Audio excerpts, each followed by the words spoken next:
जय हिंद विद्यार्थियों, क्या हाल चाल? सब बढ़िया चलते हैं। आज की बेहतरीन सी क्लास के जानदार शानदार तरीके से क्लास में आपका स्वागत है। वेलकम टू गुरुकुल उन्नति। बढ़िया तरीके से पढ़ते हैं आज की क्लास में, बड़ी तरीके से चीज़ों को चर्चा करते हैं, वार्ता करते हैं। आज की क्लास में क्या खास है, क्या आपको बढ़िया तरीके से चीज़ों को मिलेगा, क्या है जो आपको सिलेक्शन की ओर एक कदम और आगे बढ़ाएंगे। आपको मैं बार बार कहता हूँ, गुरुकुल उन्नति यानी भरोसा, भरोसा यानी सफलता की गारंटी। ये एक ऐसा प्लेटफॉर्म है जो आपको सफलता की गारंटी देने का काम करता है। और मैं बार बार कहता हूँ, एक बार जुड़ के तो देखो, क्या एक बार जुड़ के तो देखो, और उसके बाद जो चीज़ें होंगी आपके जीवन में, जो परिवर्तन देखने को मिलेगा, वो जो परिवर्तन देखने को मिलेगा वो अचूक होगा। क्या जो परिवर्तन देखने को मिलेगा वो अचूक होगा। इस बात को बढ़िया तरीके से याद रखिएगा। इसके अलावा आप हमारे एक चैनल और से और एक चैनल और दूसरे चैनल से जुड़ सकते हैं, जिसका नाम है गुरुकुल उन्नति। मैं लिखे दे रहा हूँ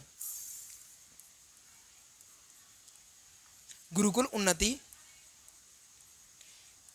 गुरुकुल उन्नति 9 to 12 आप जैसे ही डालेंगे तो आपका एक चैनल और देखने को मिलेगा जो अपने गुरुकुल उन्नति का ही है। इस पे आपको बता दें, वो बच्चे जिनको 9, 10th, 11th और 12th की प्रिपरेशन करनी है, बोर्ड की एग्जाम की प्रिपरेशन करनी है, इंग्लिश मीडियम हो चाहे हिंदी मीडियम, चाहे यूपी बोर्ड हो चाहे सीबीएसई बोर्ड, सभी बच्चों के लिए बढ़िया सी सुविधा यहाँ पर उपलब्ध है। इंग्लिश मीडियम के टीचर अलग हैं, हिंदी मीडियम के टीचर अलग हैं, सारी चीज़ें प्रॉपर तरीके से यहाँ पर चल रही हैं। तो जाकर इस चैनल को भी सब्सक्राइब कर लेंगे आप लोग। लेकिन बेटा उन्हीं को करवाना जिनको आवश्यकता है। हमें अनाधुन भीड़ नहीं चाहिए। क्या अनाधुन भीड़ नहीं चाहिए? पढ़ने वाले बच्चों की आवश्यकता है, उनको फ़ायदा पहुंचना चाहिए, उन चीज़ों का फ़ायदा पहुंचना चाहिए कि जो वाकई में यार लगता है कि यार नहीं यार चीज़ें उनके लिए मुश्किल हैं, डिफ़िकल्ट हैं। नहीं तर दो जाओ ऑफलाइन सेंटर में जाओ, 600-700 रुपये 800 रुपये फीस भरो। आज जबकि इंग्लिश मीडियम की एक सब्जेक्ट की फीस तो वैसे ही भी 2,500-3,000 रुपये है, दो भरो। जबकि गुरुकुल उन्नति उन बच्चों के लिए वर्क करती है जो गरीब हैं और बढ़िया तरीके से मतलब किसी ना किसी कारण से मजबूर हैं, उनके लिए है ये, है ना। तो उसके लिए कोई दिक्कत वाली बात नहीं, सपोर्ट करें। आलुआ झरुआ होते हैं ना, आलतू फालतू के लोग, उनको इस चैनल से बहुत दूर रखना। क्या उस चैनल से बहुत दूर रखना, चाहे ये वाला चैनल हो चाहे ये जो इस वीडियो जो चल रही है इस चैनल पे गुरुकुल उन्नति वाले पे, इन दोनों से दूर रखना। ऐसे उन लोगों की हमें आवश्यकता नहीं है जो केवल नाम के लिए चीज़ों को सब्सक्राइब कर लेते हैं और उसके बाद भूल जाते हैं। वो वाले लोग हमें नहीं चाहिए। वाकई में जो पढ़ने वाले लोग हैं वही चीज़ों को सब्सक्राइब करें और वही चीज़ों को पढ़ा करें। मुझे अनाधुन फालतू लोगों की नीड नहीं है, बिल्कुल। जिनको कोई चीज़ की आवश्यकता ही नहीं है, जिन्होंने अपने जीवन में कुछ उखाड़ा नहीं और बस बड़ी बड़ी ज्ञान की बातें करेंगे कि सरकार ने ऐसा नहीं किया, सरकार ने, अरे तुमने क्या कर दिया यार। सबसे बड़ी बात तो अपना बताया करो, लेकिन अपना ना बताएंगे, ढोर हैं ससुरे। चलिए और क्या, ढोर तो है। चले फिलहाल पहले प्रश्न की ओर चर्चा करें। वार्ता तो होती रहती है देश के प्रति, दुनिया के प्रति, नेताओं के प्रति, राजवाड़ों के प्रति। अपने क्वेश्चन की चर्चा करते हैं। आज का पहला प्रश्न आपकी स्क्रीन के सामने। बताइए, विटामिन सी की कमी से कौन सा रोग होता है? आज तो आपके सामने लिस्ट में लेके आ गया बकायदा, मजा आ जाएगा। हाँ और क्या भाई, चीजें बढ़िया होनी चाहिए तभी तो मजा आएगा।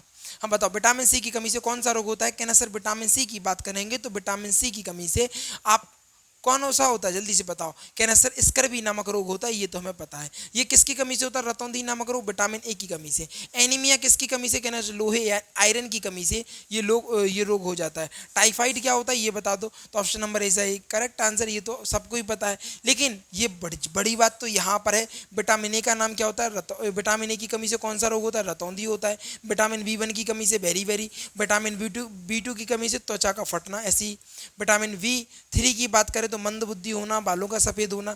विटामिन बी आपको बता दें, B5 की बात करेंगे तो प्लेग्रा, या फिर आप कह सकते हैं त्वचा दाद, ये इस तरीके की बीमारी हो जाती है। विटामिन B6 की बात करेंगे तो एनीमिया नामक रोग हो जाता है ना। विटामिन B7 की बात करेंगे तो लकवा लग जाता है। विटामिन B12 की बात करेंगे तो रक्त क्षीणता की कमी हो जाती है। विटामिन सी की बात करेंगे तो स्कर्वी और मसूड़ों से खून आना, ये सारी चीज़ें। विटामिन डी की कमी से रिकेटस नामक रोग, या आप कह सकते हैं हड्डियों में दिक्कत आने लगती है, वो वाला रोग हो जाता है। विटामिन ए की कमी से नपुंसकता आने लगती है। और विटामिन के की कमी से रक्त का थक्का ना बनने की समस्या आ जाती है। इस बात को भी याद रखेंगे। यहाँ पर मैंने रासायनिक नाम लिख के रखे हैं, रासायनिक नाम को देख सकते हैं। जैसे विटामिन डी की बात करेंगे तो कैल्सीफेरॉल, क्या बोलते हैं हम इसको? कैसीफेरॉल बोलते हैं विटामिन ए की कमी से, टेकोफेरॉल बोलते हैं विटामिन के की कमी से क्या बोलते हैं, फ्लोवोनॉन बोलते हैं विटामिन ए को, रेटिनॉल बोलते हैं विटामिन बी 1 को, थायमिन विटामिन बी 2 को, विटामिन बी 3 विटामिन बी 5, पेंटाथाइमिन विटामिन बी 6 को, पायरिडॉक्सिन है ना, विटामिन बी 7 है ना। ये याद क्या क्या करना है समझो, ये याद कर लेना है, ये याद कर लेना है, ये याद कर लेना है, ये याद कर लेना है और ये याद कर लेना है। बकाया सवरा कचड़ा याद नहीं करनी है, चीज़ें वो पढ़ो जिससे सिलेक्शन हो। इज़ अ नॉट या hard word, is a smart word, क्योंकि आप हार्ड वर्ड करने के लिए मजदूर नहीं हो यार, तुम लोग स्टूडेंट हो यार, स्मार्ट वर्क करो। पढ़ने का क्या मतलब, इतने दिन से जो पढ़ रहे हो क्या कर रहे थे जब से, है ना। तो option number A is the correct answer, इस बात को याद रखेंगे। अगला प्रश्न आपकी स्क्रीन के सामने जानदार शानदार तरीके से आ चुका है। क्वेश्चन क्या कह रहा है कि बताओ रक्त में शुद्धिकरण शरीर के किस अंग में होता है। रक्त का शुद्धिकरण शरीर के किस अंग में होता है। शुद्धिकरण की बात कर रहे हैं तो कौन नहीं जानता इस भाग में, यानी किडनी की बात कर रहे हैं। किडनी की संख्या कितनी होती है, देखो किडनी की संख्या देखो इधर पे, किसकी किडनी की संख्या, किसकी बात करें किडनी की, तो किडनी की संख्या बेटा 2 होती है। कितनी होती है, किडनी की जो संख्या होती है वो कितनी होती है, कहना सर 2 होती है। किडनी की संख्या कितनी होती है, 2 होती है। यहाँ पर देखो, यहाँ पर देखो, ये देखो, ये 2 किडनी है। ये क्या करेंगी, यहाँ से जो यूरिन आएगा, यूरिन कलेक्टर यहाँ पर होगा और यहाँ से यूरिन हम रिलीज करेंगे, एक भारत है ना। किडनी की संख्या 2 होती है। किडनी की संख्या कितनी होती है, 2 होती है। इस बात को याद रखना। इसकी आकृति कैसी होती है, कहना सर सेम के बीज के समान, सेम के बीज के समान, सेम के बीज के समान होती है। इस बात को याद रखेंगे बढ़िया तरीके से। अगर मैं बात करूँ यकृत यानी लीवर की बात करेंगे तो लीवर की आकृति कैसी होती है, देखो इधर, अबे उधर कहाँ देख रहा है, इधर देख ले, धूर बिल्कुल ही, देखो इधर पे देखो, यहाँ पे देखो, ये लीवर होता है, इस तरीके का लीवर देखने को मिलता है। यहाँ से अगर इतना वाला भाग कट भी जाएगा तो भी ये दोबारा रिकवर हो जाएगा, क्योंकि यकृत की बात करें तो इसमें सबसे अधिक क्या लिखेंगे, इसमें हम सबसे अधिक कोशिका विभाजन क्या लिखेंगे। अरे भाई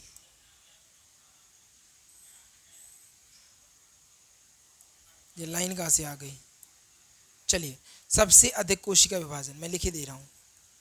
सबसे अधिक कोशिका विभाजन, कोशिका विभाजन, सबसे अधिक कोशिका विभाजन कहाँ होता है, कहना सर यकृत में। कहाँ पर, यकृत में। इस बात को याद रखेंगे बढ़िया तरीके से, सबसे अधिक कोशिका विभाजन यकृत में होता है। फेफड़े की बात करें तो फेफड़े का क्या काम होता है, कहना सर ये फेफड़ा ही तो है जो फड़फड़ा रहा है, क्या कहना सर ये फेफड़ा ही तो है जो फड़फड़ा रहा है।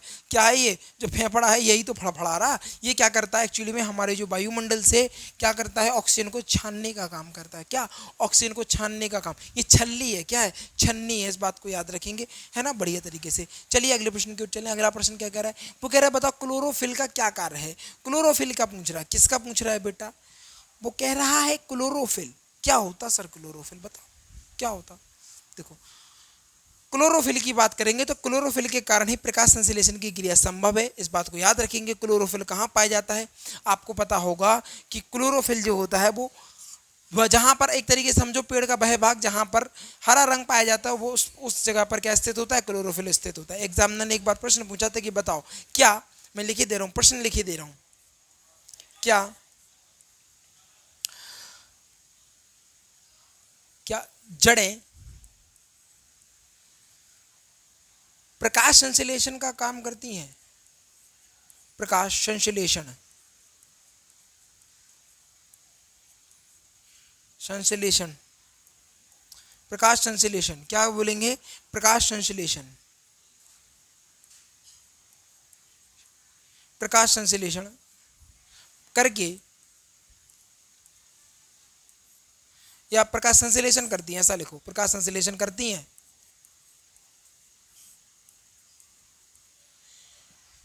सॉरी, अब क्या प्रकाश संश्लेषण करती हैं, जड़ें क्या प्रकाश संश्लेषण करती हैं, क्या ना सर नहीं करती। क्योंकि आपने देखा होगा जड़ें जो होती हैं वो नीचे से देखोगे तो जड़ों में हरा कलर नहीं होता। आप देखोगे छोटे से पौधे को निकाल कर उखाड़ कर देखोगे तो पूरी वाइट होंगी जड़ें, क्या होंगी, वाइट होंगी। अगर मैं कहूँ कि बताओ मुख्यतः, क्वेश्चन क्या लिखूँ मैं, अगर बताओ मुख्यतः, मुख्यतः प्रकाश संश्लेषण का कार्य कौन करता है। प्रकाश संश्लेषण, संश्लेषण का कार्य कौन करता है?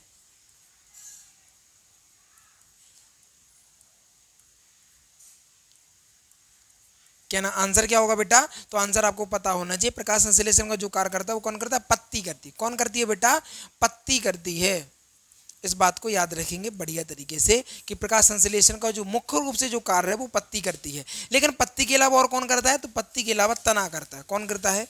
तना करता है। इस बात को भी बढ़िया तरीके से आप याद रखना इस क्वेश्चन को, ठीक है।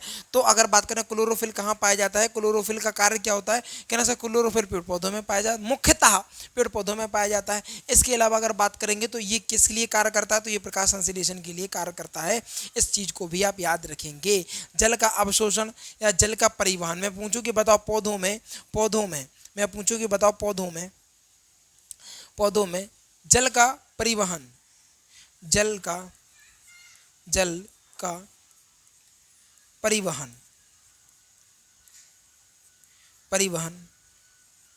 परिवहन कहाँ से होता है या कौन करता है? परिवहन कौन करता है? कहना सर जाइलम करता है। कौन करता? जाइलम करता है। इस बात को याद रखें, ठीक है। पौधों में जल का परिवहन कौन करता है? कहना सर जाइलम करता है। इस बात को भी याद रखेंगे बढ़िया तरीके से। Option number C is a correct answer हो जाता है। चलते हैं अगले प्रश्न की ओर, कहीं कोई दिक्कत ही नहीं है। अगला प्रश्न कह रहे हैं तो संविधान में न्याय, स्वतंत्रता और समानता शब्द कहाँ पर किए गए हैं? तो बेटा आपको बता दें ये कहाँ पर किए गए हैं। Option number D is a correct answer, यानी उद्देशिका में ये प्रस्तुत करे गए हैं। तो उद्देशिका की बात करेंगे, सबसे पहले बात करेंगे किसकी? संविधान सभा की बात करेंगे। संविधान सभा की पहली बैठक कब हुई? मैं अगर आपसे पूछूं कि बताओ संविधान सभा की पहली बैठक कब हुई तो क्या उत्तर होगा? उसके बाद ही चीज़ें आगे बढ़ेंगी। क्या उसके बाद ही चीज़ें जो हैं वो आगे बढ़ेंगी? सबसे पहले तो मुझे यही सुनना है कि बताओ संविधान सभा की पहली बैठक कब हुई थी? सबसे पहले ये बताओ और उसके बाद हम चीज़ें आगे बढ़ाएंगे। बताओ जल्दी से, है ना, जल्दी से बताओ, जल्दी बताओ। तो बता दें पहली बैठक की बात करेंगे। तुम तो बताओगे नहीं, दुष्ट हो ना, निर्लज हो, पापी हो ससुरो, क्या तुम लोग दुष्ट निर्लज पापी हो? बताओगे ही नहीं, मुझे पता है। तो पहली बैठक की बात करें, नहीं संविधान सभा की। अगर मैं बात करूं किसकी बात करें? संविधान सभा की। संविधान सभा की पहली बैठक, संविधान सभा की पहली बैठक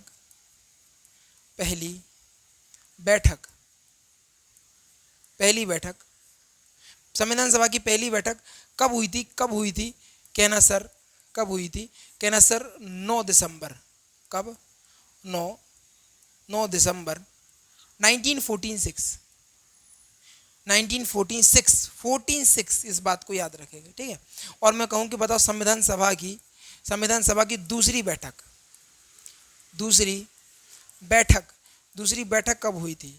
संविधान सभा की दूसरी बैठक कब हुई थी? कहना सर अगर मैं बात करूं संविधान सभा की दूसरी बैठक हुई थी 11 दिसंबर को। कितने को? 11 दिसंबर 1946, ठीक है। अगर मैं बात करूं संविधान सभा की तीसरी बैठक, किसकी बात करूं? तीसरी बैठक की बात करें, संविधान सभा की तीसरी बैठक कब हुई थी? कहना सर ये जो हुई थी वो हुई थी 13 दिसंबर को। कब हुई थी? 13 दिसंबर को हुई थी। 13 दिसंबर 1946 में। कब हुई थी? 1946 में। इस बात को याद रखेंगे। अच्छा एक बात बताओ, उद्देशिका यहाँ पर जो आपको बता दें सबसे बड़ी बात कि जो तीसरी बैठक हुई थी वो किसने जवाहरलाल नेहरू के द्वारा इस तीसरी बैठक में उद्देशिका को प्रस्तुत किया गया था। ये उद्देशिका जो लगवाया ना अभी आपने, उद्देशिका को प्रस्तुत करने वाला कौन था? कहना सर उद्देशिका को जो प्रस्तुत किया था उस व्यक्ति का नाम था पंडित जवाहरलाल नेहरू, है ना। जे एल नेहरू जी, जो नेहरू चाचा थे ना अपने, ये चाचा हैं, ये वाकई में अपने चाचा हैं। जे.एल. नेहरू के द्वारा, पंडित जवाहरलाल नेहरू के द्वारा संविधान सभा की तीसरी बैठक में उद्देशिका को प्रस्तुत किया गया था। इस बात को याद रखेंगे। संविधान सभा की पहली बैठक 9 दिसंबर 1946 में हुई थी। इसके अस्थायी अध्यक्ष डॉक्टर सच्चिदानंद सिन्हा को बनाया गया था। दूसरी बैठक 11 दिसंबर 1946 में हुई थी। इसमें आपको बता दें स्थायी अध्यक्ष डॉक्टर राजेंद्र प्रसाद को बनाया गया था। जबकि तीसरी बैठक में जीएल नेहरू के द्वारा, पंडित जवाहरलाल नेहरू के द्वारा उस उद्देशिका को प्रस्तुत किया गया था। ये संविधान सभा की बैठक है वो कहाँ पर हो रही है? तो बेटा ये दिल्ली में हो रही है। दिल्ली में भी कहाँ पर? दिल्ली में सेंट्रल हॉल में हो रही है। पहली बैठक की बात करेंगे तो कितने बजे? दोपहर 11 बजे ये बैठक हुई थी। इस बात को याद रखेंगे। पूरे एग्जाम का, पूरे क्वेश्चन का ऐसे निचोड़, क्या एग्जाम का ऐसे निचोड़ आपको हमने आपके हाथों पर रख दिया। क्या ऐसे पूरे एग्जाम का जो निचोड़ है ना, ऐसे पकड़ के ऐसे रख दिया आपके हाथों पर, और फिर भी नहीं पढ़ पाओ तो बेकार है यार तुम्हारी जिंदगी फिर तो। चलो अगले प्रश्न की ओर चलें। भारत का पहला परमाणु रिएक्टर, क्या बात है यार, बहुत मस्त क्वेश्चन आ गया आज, क्या बहुत जबरदस्त क्वेश्चन आ गया आज तो। भारत का पहला परमाणु रिएक्टर कौन सा है? ये कौन नहीं जानता इस जग में? क्या हमें तो यही गाना याद आ जाता, कौन नहीं जानत है जग में, कपि संकट मोचन नाम तिहारू। अर्थात कौन नहीं जानता भारत का पहला परमाणु रिएक्टर, जिसको अप्सरा के नाम से हम जानते हैं, है ना। एक बढ़िया सा प्रश्न आपके साथ मैंने साझा कर दिया।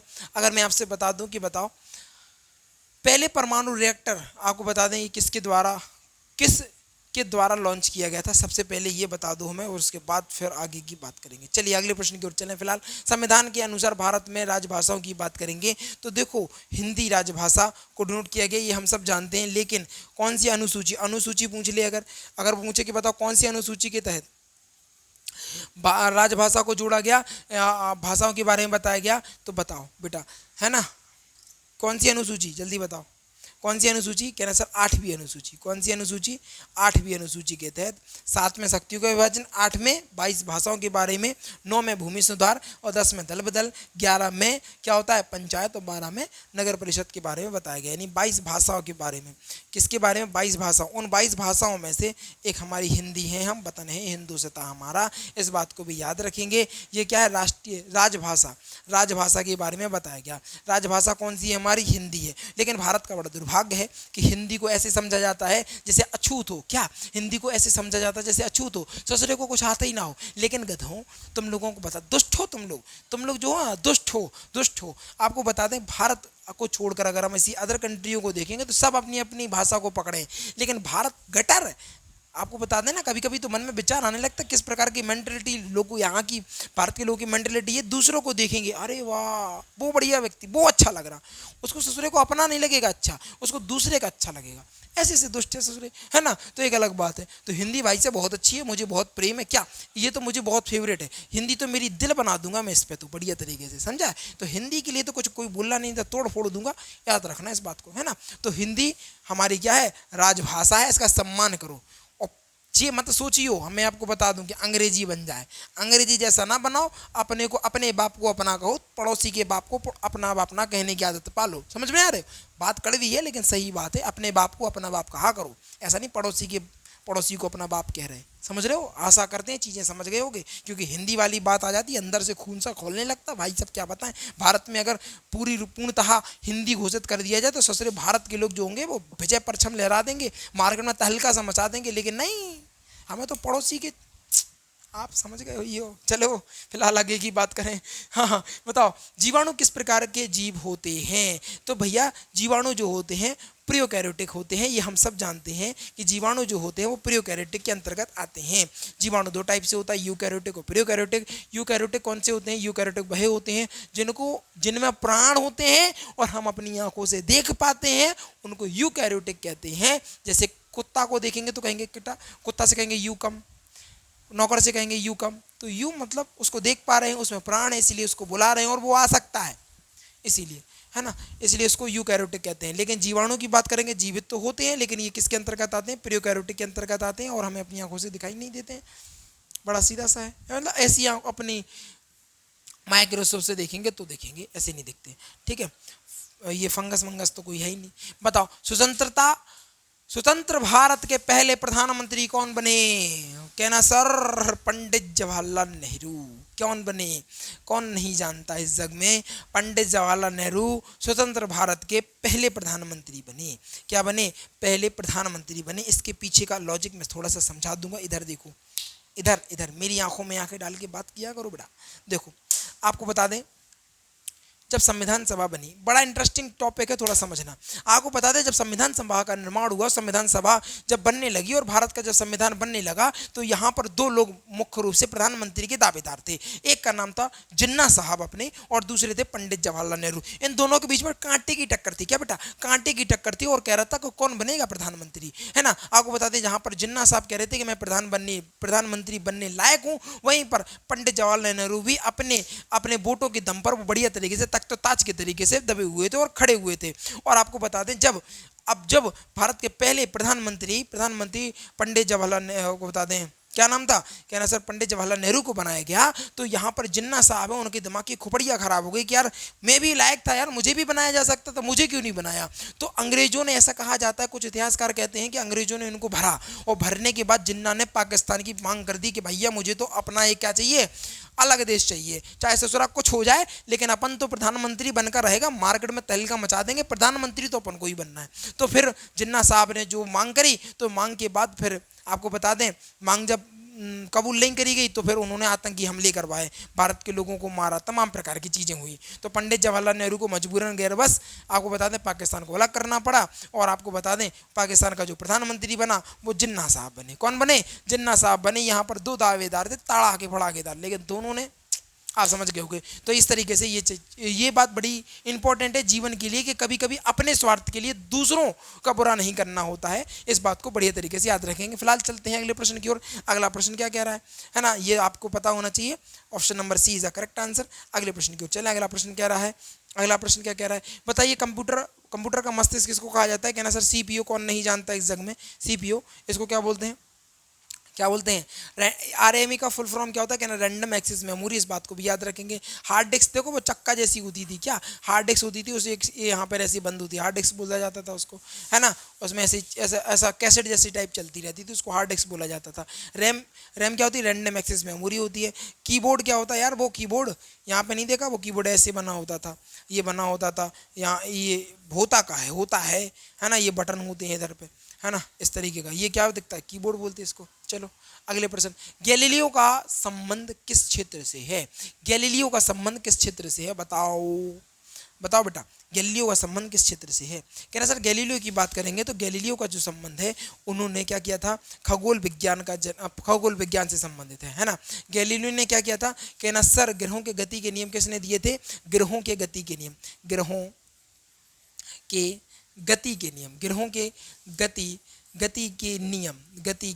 नियम किसने दिए थे? कहना सर ग्रहों की जो गति के नियम है वो किसने दिए थे? गैलीलियो के द्वारा दिए गए थे। रसायन विज्ञान का जनक किसको कहा जाता है? जल्दी से बताओगे कमेंट बॉक्स में। जीव विज्ञान के जनक किसको कहते हैं? कहना सर अरस्तु को कहते हैं। किसको कहते हैं?